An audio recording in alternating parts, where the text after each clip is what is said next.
Kristen Leanne, thanks for watching. Halloween is one of my favorite times of year because you get to be a pretty princess or a zombie. And sometimes you get to look downright weird. So let's go ahead and get started. This is what I'm going to be using as a reference. I finally found an image where you can actually see her eyelid and eyeball, so this is so helpful. As you can see, I've already laid down my base and done my eyebrows blonde like Elsa's, so for startsies, after that, I'm going to go in with an orange eyeshadow and place this directly in my crease. Next, taking a wet brush, I'm going to take a glittery purple color and put this all over my entire lid. Using that same brush, I'm going to take kind of like a glittery crystal kind of color and apply this just in the center of the eyelid to give it a little bit of shine. And then you're going to blend it into the purple. Now for the bottom lash line, I'm taking a champagne color and just applying this all the way from here to here on my lower lash line. Now taking a black eyeliner, I'm going to line my inner rim. Be very careful with this. You can poke your eye out. And you're gonna work this into your lash line a little bit. I'm also going to take this eyeliner and line my upper lash line as well and thinning it out as I get towards the inner corner. Now it's time to move on to lashes. So I'm basically going to put mascara on my upper and lower lash line. I'm gonna do something pretty simple. Don't reach for your RuPaul Drag Race lashes. Not this time, ladies and gentlemen. It is time to add some freckles to your face because she has freckles across her little nose. So just using like a brown eyeshadow, this will work perfectly for freckles. Her freckles also aren't like super noticeable, so you don't want to make them too dark. For blush, I'm going to go in with a very pink blush. This is basically going to go on the nose and normal cheekbone area and the apples of the cheeks. I kind of look like I'm about to walk up in Disneyland and be like, hi, hi. I'm going to go in with a tiny little bit of highlighter. Here is the very last step to completing the beautiful Elsa look. It is, you guessed it, pink lipstick. And she has very thin lips like I do naturally, so I'm not going to be overdrawing my lips this time. So as it turns out, this is a little too light pink than it looked in the container. So I'm just gonna add a tiny bit of a darker pink to this. So that completes the Elsa look. Or does it? To start this off, you're gonna tear up tissue paper so it is the size of the cut you want to create. Use some clear latex and you're going to apply this with a sponge wherever you'd like to create your cut. And then you're going to be placing these right on top. You're gonna wanna make sure you put enough latex down to fully soak this piece or it's gonna be a little bit difficult for you.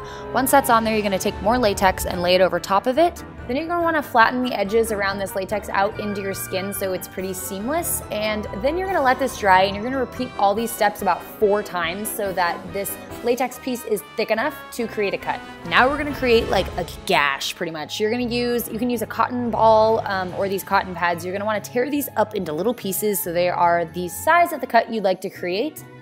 Then apply your latex where you'd like your cut, leaving a negative space in the center that does not have latex on it. Then you're gonna apply these strips on either side of the cut and you can tear them to fit perfectly if you need to. Then you're gonna cover this in latex and make sure there are no dry pieces. Smother that in latex.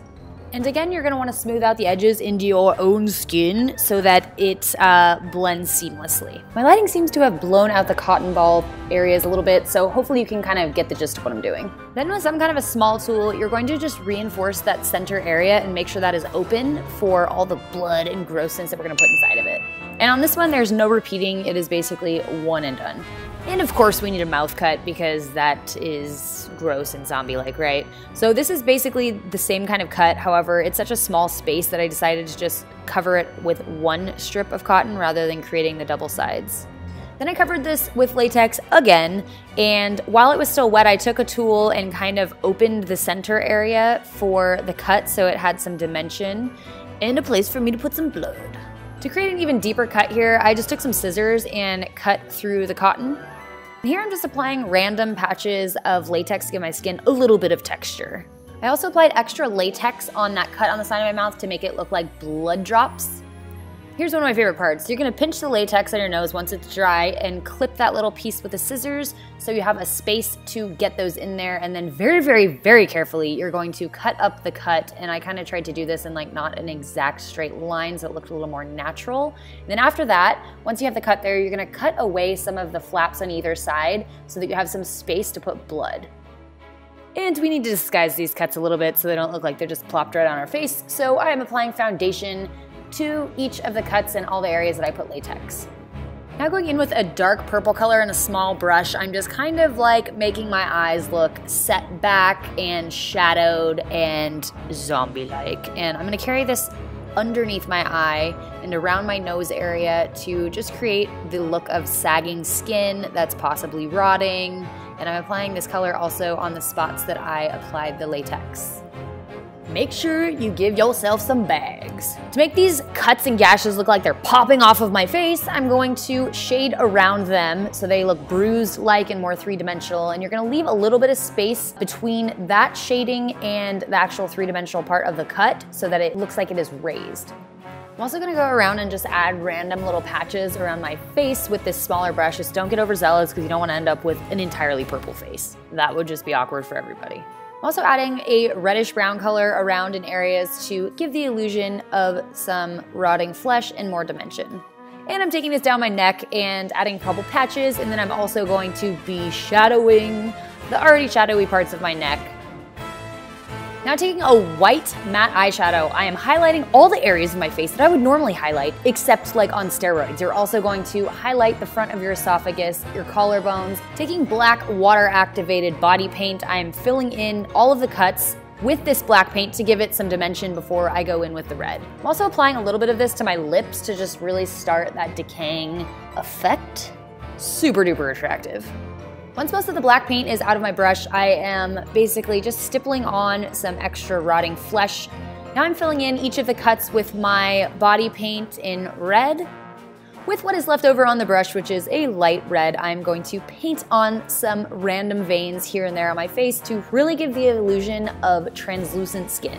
I am reinforcing the black in my cuts to make sure that they have some depth, and then I'm going in and putting coagulated blood gel in all of the cuts. This is probably like my favorite part, and you wanna make sure that you get this type of blood, like gel and coagulated, because if you don't, you're gonna get the runny stuff and it is going to be everywhere.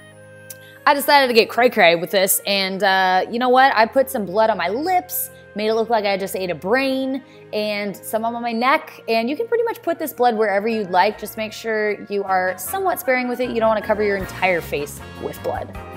Or maybe you do, and then you should go ahead and do that. Last but not least, I am adding some black body paint to the inner part of my lips. And that completes the tutorial. I hope you guys had a good time watching this and learned something new. Please let us know in the comments below what you are gonna be for Halloween. Also, if you don't thumbs up this video, then I'm gonna eat the dog. This is Kristen Leanne and her snack signing off. Have a happy Halloween.